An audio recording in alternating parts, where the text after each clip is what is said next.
Jazakallah khairan barakallah fiikum warra amantii biraa qabda illee galatoomaa isiniin jecha haqa aayyoof aabboo amaanaa rabbiitti sana amaanaa walitti dhaammannaa jechuuf hin dagatiin obboleessi keessumaaf haatitii fi miti abbaa keetii fi miti Mustafaa fi anillee ufumaaf atillee ufumaaf gadil godhellee ufiif kashat godhellee ufiif haqa aayyoof aabboo hin dagatiin ni milkoofta qaba qabaadhu duniyaa akiratti illee milkoofta isaanii fi baroonni waa gootuuf ufiif sooqiddana anaaf jettu dhagaa ta'ii ufiif jettu mi'aayi jedhe dubbiin achi jechuudha. Kanaaf nama haqaadha abbaatiin dhaabbatu anallee sillee rabbiin nu haa godhu. Haqti haadha abbaa kaas jiran qofaan kaakiraa deemanillee haqa nurraa qaban dirqama kenna. Isaanii magfiraa kadhachuun diqqoo qabnu sadaqachuun maqaa isaaniitiin isaanii quraana binnee masgiida kaa'uu hin dandeenyu masgiida ijaaruu eela baasuun hajjuufiin saahiba isaanii yoo jiraate jaalachuun deeni yoo jiraatu waan hundayyuu waan gartee silaa yeroo nu bira jiran godhan guutuu goonaaf jechuudha inshallah akkasii itti aansuun uummata Filistiin akkasuma uummata addunyaa keessatti dararamaa jiru rakkachaa jiru yaa rabbi jedhu akka rabbi du'aa isaanii qeebalu yaa rabbi ta'e isaanii illee qeebali tiyyallee qeebaliin dagatiin ni milkoofta qaba qabaadhu. Itti aansuudhaan gara mata duree keenyaatitti deebinaa oduu gammachiistuu adda harkasinii qabu uummata Itoophiyaatiif keessaayyuu qotee bulaa keenyaaf oduu gammachiistuu gammaddan jecha itti aansuun rakkoolee biyya namaa keessatti ijoolleen Oromoodhaa warri maqaa Oromoo ta'an akkasuma jennaan hin mormitan ijoollee Oromoo jenneen ijoollee Oromooti. Haa wallaaltullee haa namillee balatti oofuu haa ofiillee gartee haalli adda addaatii fi qeerraa fagaachuun isaan dogongorsu ijoolleen ofiin dogongoree duuba dhiiratu jira. Isaan irraa illee waa dubbannaa jechuudha. Gaarii oduun gammachiistuun harkaa walii qabnu maali guyyaa addaatti oduu gammachiistuun muummicha ministeeraa karaa ofiitiin gammachuu ajaa'ibaa tan uummanni keenyadha silaa gabba'ee dhiichisuu fi alhamdulillah jedhee galata rabbitti galfatu namuu dabarsanii jechuudha. Gurupiin Daangoot warri gartanii Afrikaa kana keessatti abbootii qabeenyaa guddaa biyya qabaattu yookaan ammoo warra gartee warshaa guddaa Daangootii kun karaa Itiyoophiyaatiin doolara biiliyoona 2.5 walii galuudhaan karaa gartanii xaawaa jennu xaawuma jennaa himnu jechuudha walii gartanii warshaa Uriyaa jedhamu kan gartee warshaa madaabaraadhaa uummanni keenya baga gammadanii baga rabbiin gartanii sadarkaa kanaallee nu gahee irratti walii galame inni kun yoo rabbi biraa taate inshaallah yeroo gabaabduu keessatti godee keessatti jechuudha. Gaazarraa bakka gaazini irraa bahee irraa kiiloomeetira 100 kan fagaatu karaan sun sararri gartee daandileen sun wanni diriirfamuu qabu diriirfamaa bakka xaa'uun sun irratti oomishamutti. Yoo rabbi biraa taate inshaallah rabbii warra san nu haa godhu waggatti toonii miliyoona 3 alhamdulillahi rabbil alamin gartee Itiyoophiyaan mataa ofiitii oomishuu deemti jechuudha. Baay baay beela. Baay baay rakkoo jechuudha deemu uummanni keenya keessaa qotee bulaan keenya jechuudha. Alhamdulillahi rabbil alamin. Kanaaf qabsoofne kana hunda kan nuuf fideen Khaaliqus Samaawaati wal Ardi.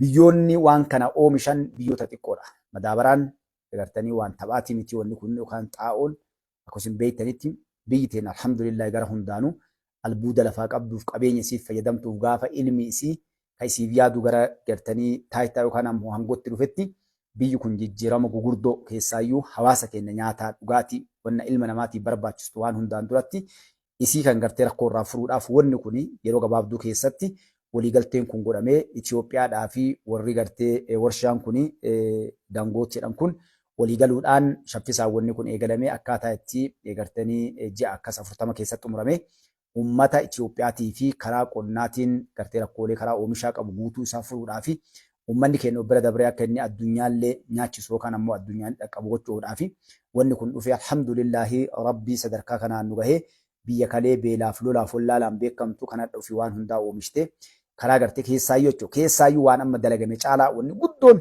akka gaarii nama gammachiistu uummanni keenya itti gammaduu qabuu fi mootummaa kana rabbii gaditti galata galchuu fi qabu maalidhaa wanni adda dalagame kun waan laaftuu namni gariin laaluu ni mala.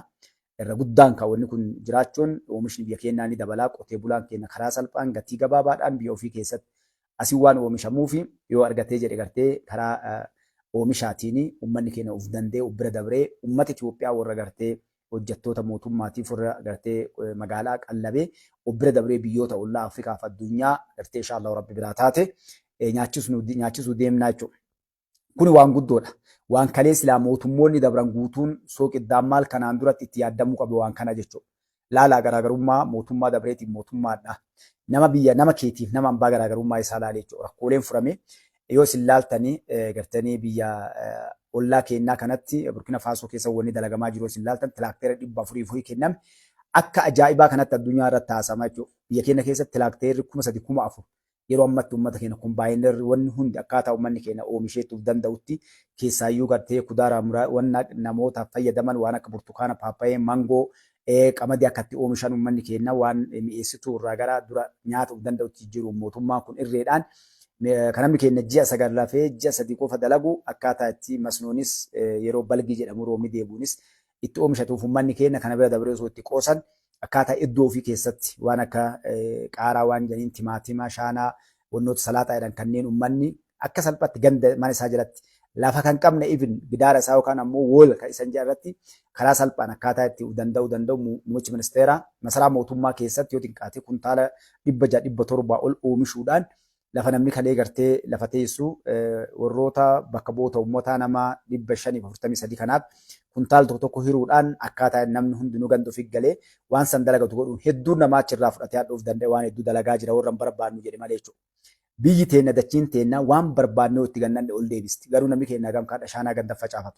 Kan namni digirtii waan adda addaa qaaraa timaatima boqqolloo dhaabee namni keenya biraa lixa biyya namaa keenyaa keessatti boqqolloo dhaabanii boqqolloo keessa waa meeqa dhaaban beektu boqqolloo keessatti timaatima illee achuma keessatti dhaaban qaaraa illee achuma keessatti dhaaban digirti isa yookaan ammoo boloqqee namni keenya saniin beeka hunda maal godhanii dhaabanii muka keessa dhaabaniif qaaraa illee kanan maramee ol baya timaatimni illee muka godhaniif asirra ol baya shaanaa illee ajjala jira oorruu takka keessaa ufii nyaatee daara ittiin baafatee goggaa ittiin eega uummanni keenyaadha.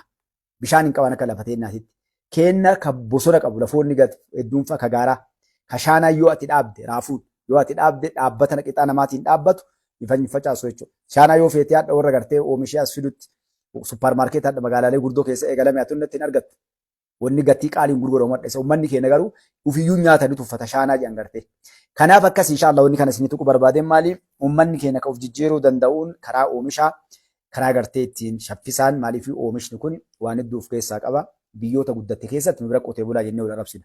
Biyya akka Ameerikaa biyya guddatte keessa namni kabajaa guddaa qabuuf taajirri warra qotuu jechuudha.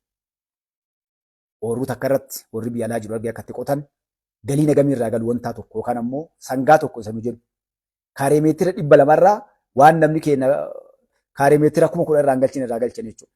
Yeroo gabaabduu keessatti sisteema ittiin dalagan beekan xaa'oo fi qopheessan waa hunda godhan uummanni gartee miliyeenara. Keenya garuu dachii rabbi kana gubbaa ciisee booyaa jechuudha. Cittoo qotaa deema hin dalagu. Gaafa dalage fuudhee gabaa baasee gurguree biraa lixa. Deebi'een qotu lamu. Bakka sani laga gubbaa osoo jiru masnoo bishaan water pump yookaan ammoo paampiidhaan laga harkisee osoo duddattuu baatee waraabeetti naqee shaanaa waan biriin bari waan biriin yoo shaanaa facaafate wannoota timaatii maal kana facaas timaatii kiiloo nagaman qaaraa yoo facaase wannoota adda addaa kanneen adda silaa miliyeenara.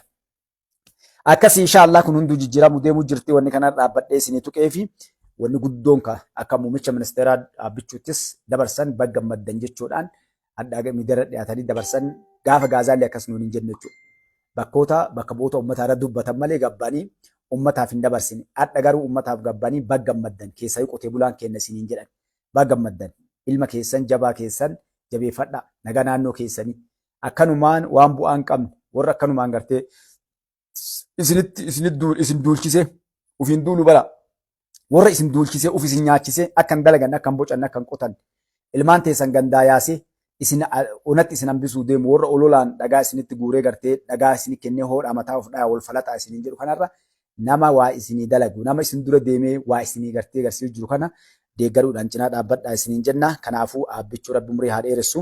Ammas warroota gartee isa wajjin jiranis hoogganoota gartee raayyaa ittisa biyyaa irraa haga warroota kaawwan bulchiinsaatitti namoota dhugaan sabaaf dalagaa jiran hundayyuu namuu waan facaafate haamataa rabbiin gartee isaan haa tiksu jenna.